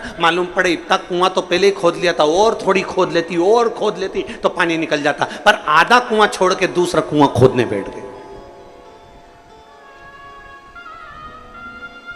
एक विश्वास के साथ, एक भरोसे के साथ, एक दृढ़ता के साथ, एक पूर्ण विश्वास के साथ जब हम देवाधिदेव महादेव के करीब में जाते हैं, पूर्ण भरोसे के साथ जब हम भगवान शंकर के करीब में जाते हैं, तब हमारा विश्वास जब पूर्ण होता है तो महादेव हमारे कार्य को करता जरूर है, ये निश्चितता है, वो करता जरूर है।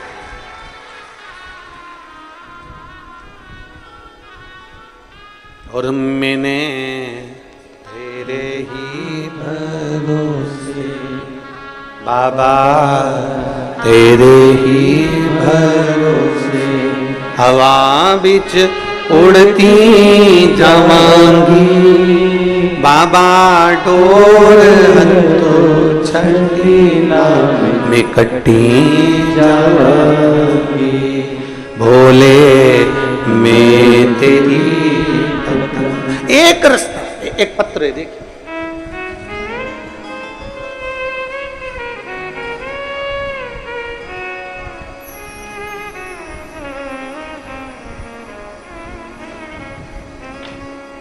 मैं मीना हाड़ा, पति श्री कल्याण सिंह हाड़ा। कहीं बैठे हो तो हाथ हिलाइएगा, आप ही हैं, आ जाओ, एक बेलपत्र लेकर चलेगा। मैं मीना हाड़ा, पति श्री कल्याण सिंह हाड़ा, कोटा राजस्थान से आए हैं। 1 लोटे जल का मैं क्या वर्णन करूं गुरुदेव, मेरे पास बोलने के लिए भी शब्द नहीं और लिखने के लिए भी अक्षर नहीं।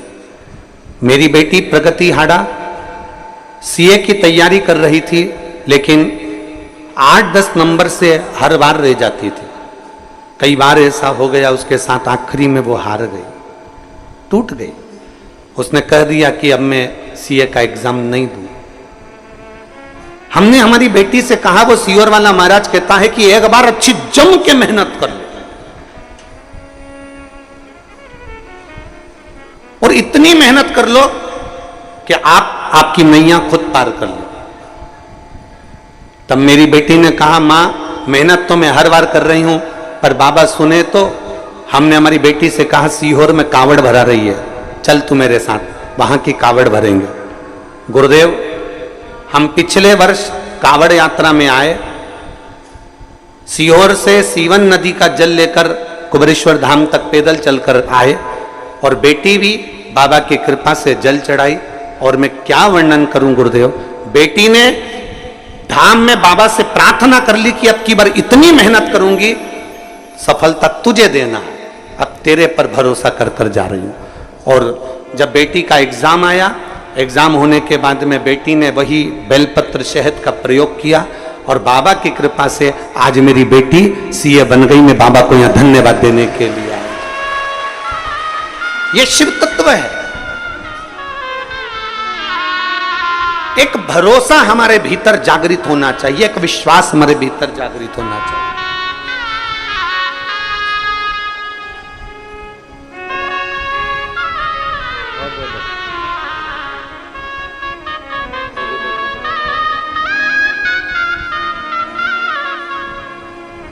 एक विश्वास, एक भरोसा, एक दृढ़ता आपके भीतर होगा जब आप अपने कर्म के प्रति लगन लगाकर कार्य करेंगे, एक राह पर चलेंगे तो मंजिल तक जरूर पहुंचेंगे। एक राह तक चलना पड़ेगा। एक बहन पत्र लिख रही है, देखो।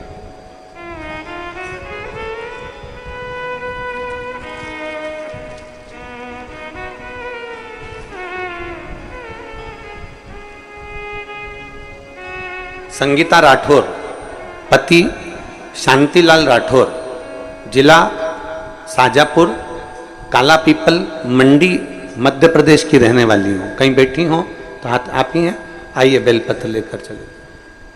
मैं संगीता राठौर, पति शांतिलाल राठौर, जिला साजापुर, काला पीपल मंडी, मध्य प्रदेश की निवासी हूँ। मैं भोले बाबा का क्या वर्णन करूं गुरुदेव। 15 साल हो गए किराए के मकान में रहते रहते, इतना धन भी हमारे पास में नहीं कि हम मकान खरीद सके। तब एक परिचित ने कहा कि तू बहुत भटकली, अब एक काम कर कि शिवजी के मंदिर जाना चालू कर। हम लोग शंकर के मंदिर उस समय तक जाते नहीं थे गुरुदेव। सोमवार को चले गए या शिवरात्रि को चले गए या सावन में चले गए, बहुत बड़ी बात। उन माता के कहने पर हमने आपकी कथा सुनना प्रारंभ करी, पशुपतिनाथ का व्रत करना प्रारंभ करा, और हमने भगवान का मंदिर नहीं छोड़ा। कितना भी संघर्ष आया जिंदगी में, पर मंदिर नहीं छोड़ा। और बाबा, आप कहते हो ना, कोई लेट बनता है, कोई जल्दी बनता है, और शिव को जल चढ़ाने वाला एक दिन सेठ जरूर बनता है। 15 साल जो दुख की घड़ी निकाली बाबा, वो दुख की घड़ी मेरे बाबा ने एक लोटे जल से टाल दी। हम आपको नजदीक में रहने के बाद भी कभी मिले नहीं थे, और बाबा कथा सुनी, और आप के कहने पर एक लोटा जल ऐसा चढ़ाया कि बाबा ने आज मुझे खुद के मकान में लाकर विराजमान कर दिया, और काम धंधा भी एक नंबर का कर दिया। मैं बाबा को धन्यवाद देने के लिए आई। एक लाइन अच्छी लिखी है, ओ शंभू मैं तेरी बाबा मैं तेरी हवा विच उड़ती जागी, बाबा डोले तो छंडी नाम कटी जागी। भोले में तेरी पतन, शंभू में तेरी पतन, हवा बिच उड़ती जावांगी, बाबा डोर हथो छंडी लीला में निकटी उस पर किया भरोसा, उस पर किया गया विश्वास,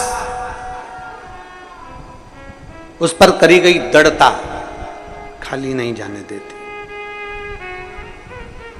अगर गुरु ने मार्ग बता दिया कि सारी समस्या का हल एक लोटा जल है, मतलब अपने दिल में पक्का कर लो कि अब वो जल मेरी समस्या हल जरूर करेगा।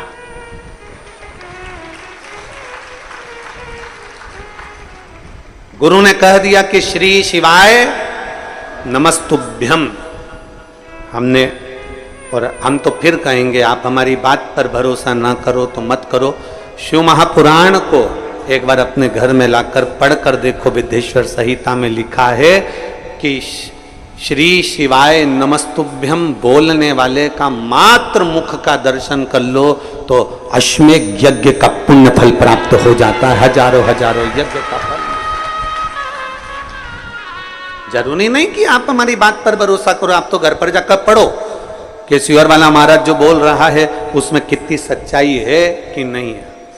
दुनिया कितना भी विरोध करे पर व्यासपीठ से जो शब्द कहे जाते हैं वो सच्चे कहे जाते हैं और सत्य पर आधारित किए जाते हैं। भले उसका कितना भी विरोध हो जाए, कितना भी उस पे पीछे विवाद छिड़ जाए, पर वो सत्य वचन सत्य ही रहते हैं, उसको कोई नकार नहीं सकता।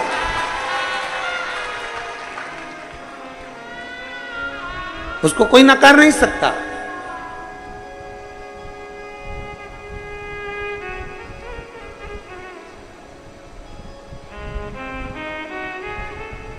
महाराज शिव कथा कर एक गुरु यदि आपको कह दे एक रास्ता बता दिया, इंदौर यहां से सीधे जाना है, सीधे जाओ, क्यों भटक रहे हो, क्यों किसी से पूछना। पर हमारी आदत हो गई है, हम जब तक दो चार जगह पूछेंगे नहीं, साहब मैं बड़ी दुखी हूँ, साहब मैं कष्ट में हूँ, साहब मेरे को ऐसा हो गया, मेरे को वैसा हो गया, क्या करूं, उन्होंने ये बता दिया, उन्होंने वो बता दिया, उन्होंने ये कह दिया, उन्होंने वो कह दिया। सब जगह पर कुछ ना कुछ बताते रहे, हर जगह पर कुछ ना कुछ बोलते रहे। हमने सब कुछ करके देखा। मान लो हमने सब कुछ कर देख लिया, तो आखिरी में शंकर का द्वार पकड़ लो, अंतिम में भगवान शिव की चौखट पकड़ लो। शिव महापुराण की कथा कहती है भगवान शंकर के 5 मुख 15 नेत्र हैं।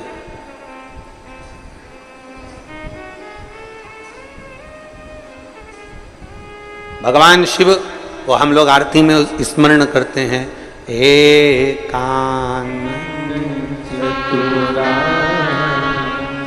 पंचानंद स्वामी पंचानंद हंसासन करुणा हंसासन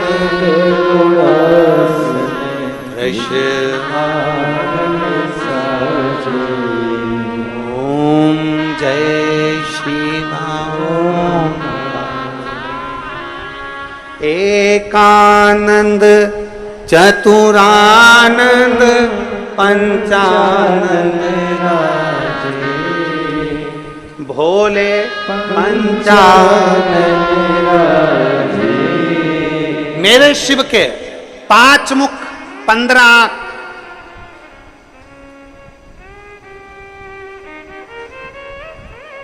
प्रभु पंचानंद राधे हंसासन करुणासन हंसासन करुणासन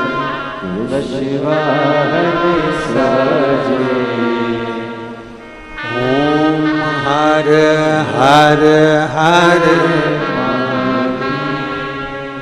अब शंकर भगवान के नेत्र, और नेत्र जरा विचार करिएगा कि तीसरा नेत्र शिव का खुलता है तो काम जल जाता।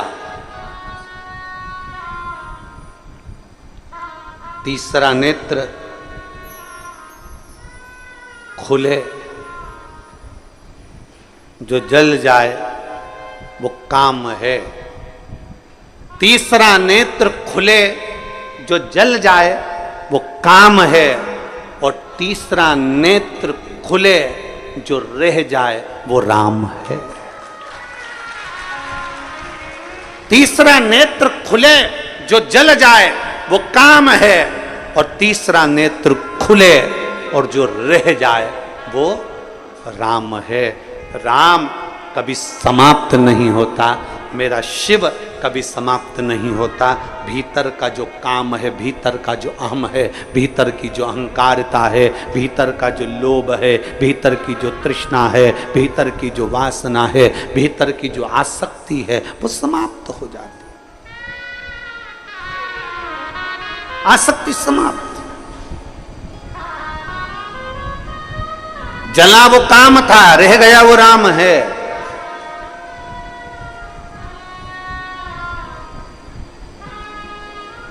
जरा विचार करिएगा। शंकर भगवान में बहुत सारे गुण हैं, बहुत गुण, ढेरों गुण भरे मेरे भोलेनाथ में, उसकी गिनती नहीं है, अनगिनत।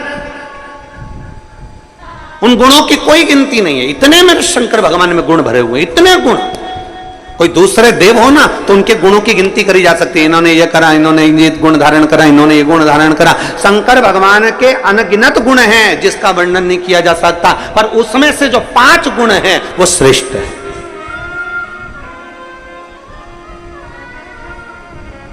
और उन 5 गुणों को जो शंकर का भक्त अपने अंदर धारण कर लेता है तो वो साधारण नहीं रहता।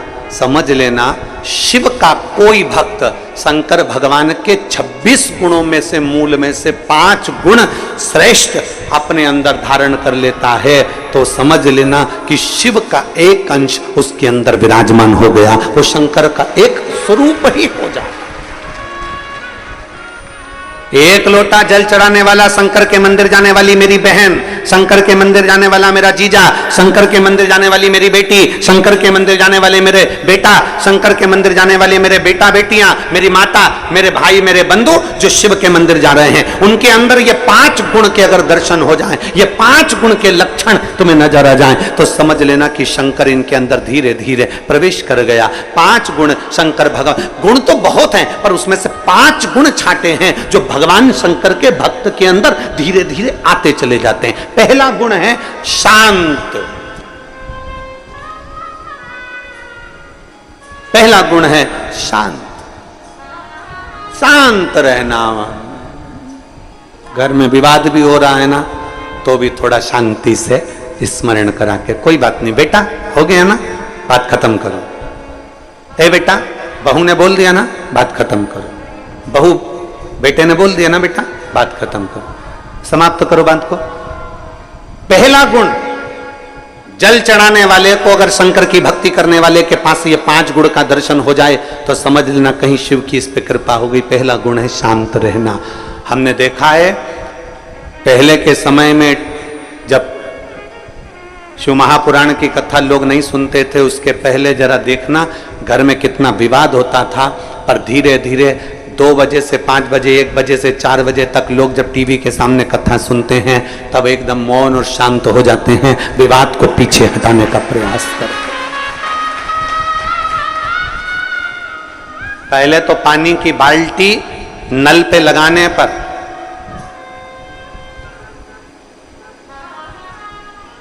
पानी की बाल्टी नल पे लगाने पर, पानी की बाल्टी कुएं पर भरने पर लड़ाई हो जाती थी। आज के समय में वो लड़ाइयां बंद हो गई क्योंकि लोग शांत हो गए, सहज हो गए। शांत,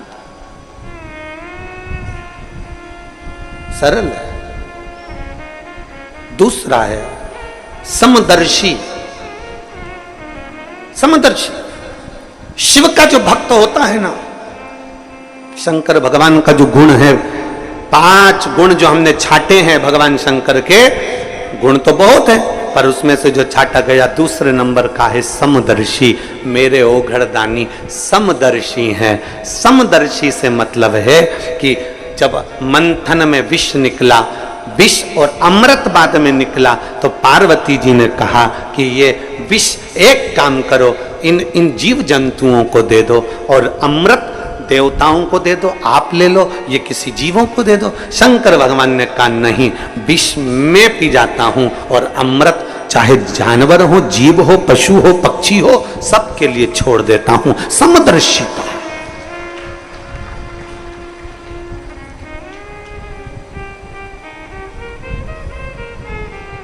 एक समदर्शिता मेरे शंकर भगवान की दृष्टि है। कुबेर ने एक बार भोजन भंडारा रख दिया, कुबेर ने एक बार अपने घर में बहुत बड़ा आयोजन रख दिया और कुबेर ने सबको निमंत्रण दिया, सबको निमंत्रण।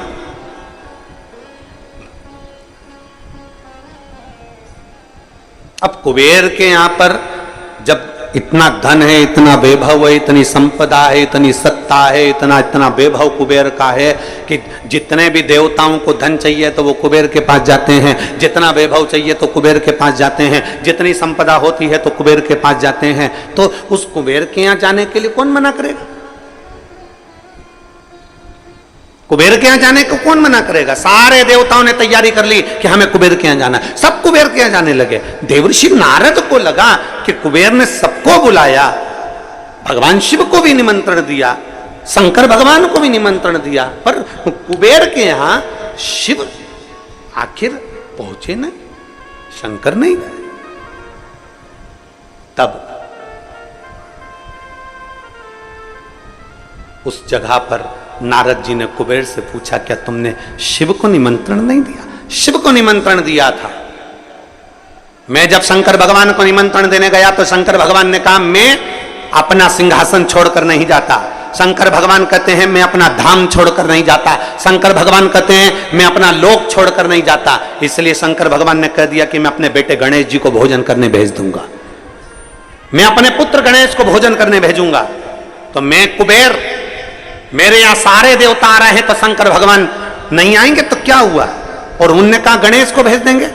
ऐसे छोटे से गणेश को तो मैं कहीं पे भी बिठाकर भोजन करा दूंगा, उसमें मेरा क्या जाना।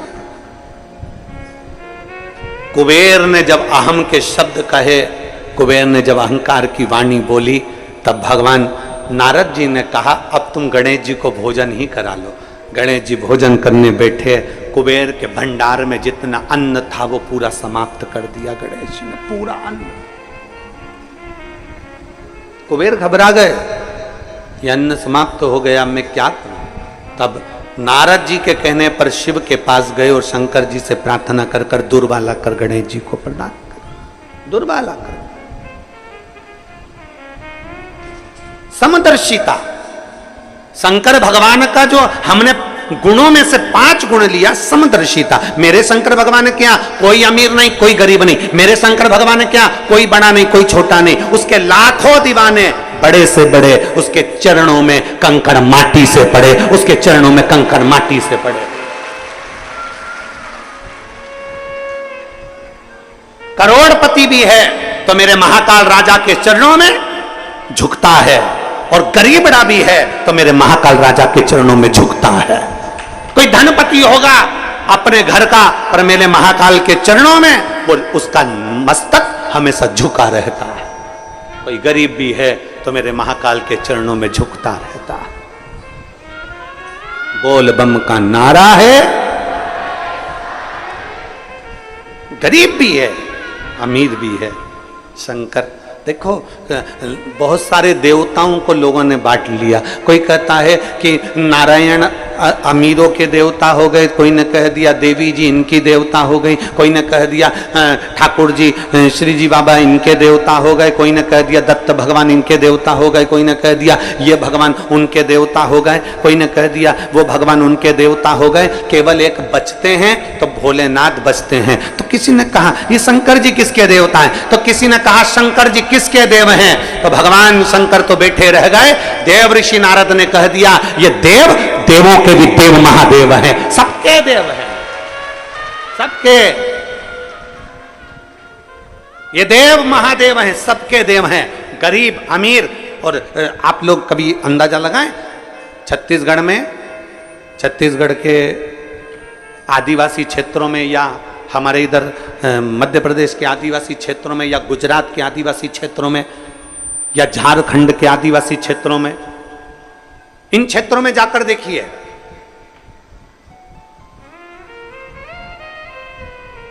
आदिवासी क्षेत्र में साधारण से साधारण व्यक्ति भी अगर पूजन करता है और उससे पूछा जाए तुम किसकी पूजन करते हो, तो कोई महादेव का नाम बताएगा, कोई उनके कुलगुरु का नाम बताएगा, कोई उनके बाबा का नाम बताएगा, पर जिसकी भी वो पूजन करते हैं वो शंकर का ही एक रूप है,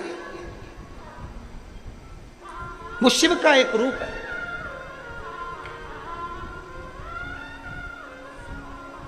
समदर्शी है मेरे भोले बाबा, गरीब अमीर सब उसके अपने एक जैसे मेरे भोलेनाथ जी मानते हैं। किसी को पैसे वाला नहीं मानते, किसी को गरीब नहीं मानते। शिव कथा कहती है, किसी ने भगवान भोलेनाथ जी से नंदी ने पूछा, नंदी कहते हैं कि एक गरीब बड़ा आपके दरवाजे पर आता है, झोली पसारता है, प्रभु आप कृपा करते हैं। भगवान शंकर कहते हैं, नंदी तूने आज कह दिया कि कोई गरीबड़ा मेरे मंदिर में आकर झोली पसारता है। भगवान शंकर कहते हैं, नंदी सुन, आज मैं तुझे समझाता हूं। 12 ज्योतिर्लिंग में, 12 ज्योतिर्लिंग की भूमि पर, मेरे शिवालय में, मेरे मंदिर में, मेरे कैलाश पर, और मेरे शंकर भगवान कहते हैं मेरे शिवालय में, मेरे मंदिर में, मेरे 12 ज्योतिर्लिंग की भूमि पर जब कोई व्यक्ति अपना पांव मात्र रखता है, उस समय पर गरीब नहीं रहता, वो जगत का सेठ बन जाता है।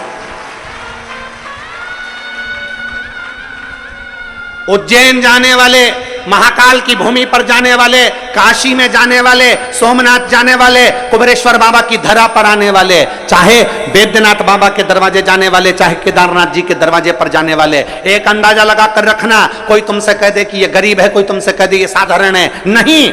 शिव महापुराण की कथा कहती है, 12 ज्योतिर्लिंग की भूमि पर, शंकर के शिवालय में या कुबेरेश्वर बाबा की इस पवित्र भूमि पर जब आप आते हो, मात्र तुम्हारा पांव रखा, तुम गरीब नहीं रहते, तुम करोड़पति बन जाते। सेठ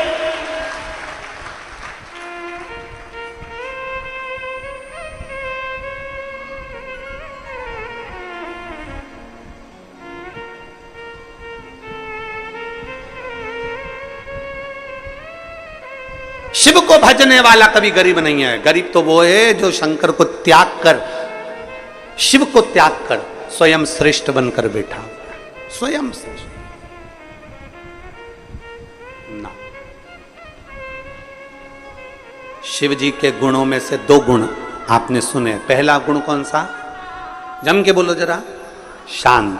दूसरा समदर्शी, एक जैसा। तीसरे नंबर का गुण है शंकर भगवान का विनम्रता। विनम्रता, जितनी विनम्रता हो, जितनी नाजुकता हो, जितनी नम्रता हो, जितनी विनम्रता हो, उतनी समझ लेना कि शंकर आपके अंदर प्रवेश कर गया, शिव का तत्व आपके भीतर प्रवेश। विनम्रता।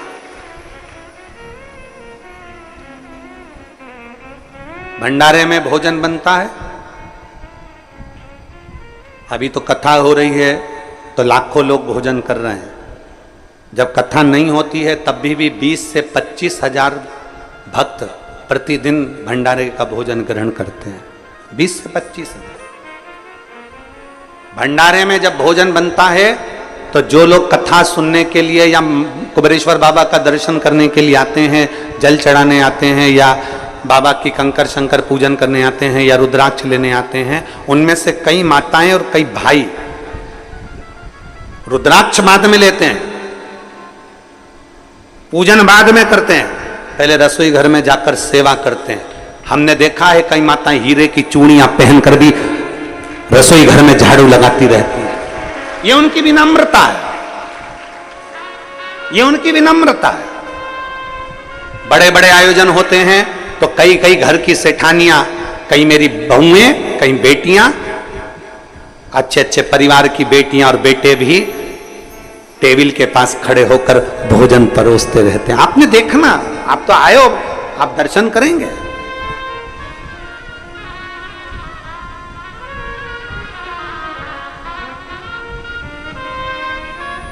अब सुबह तो भोजन प्रसाद बना था, सुबह भोजन प्रसाद पाए होंगे ना, नुक्ती मिक्सचर और कढ़ी रोटी खिचड़ी। अब कई लोगों का व्रत भी है, तो तुम टेंशन मत लो,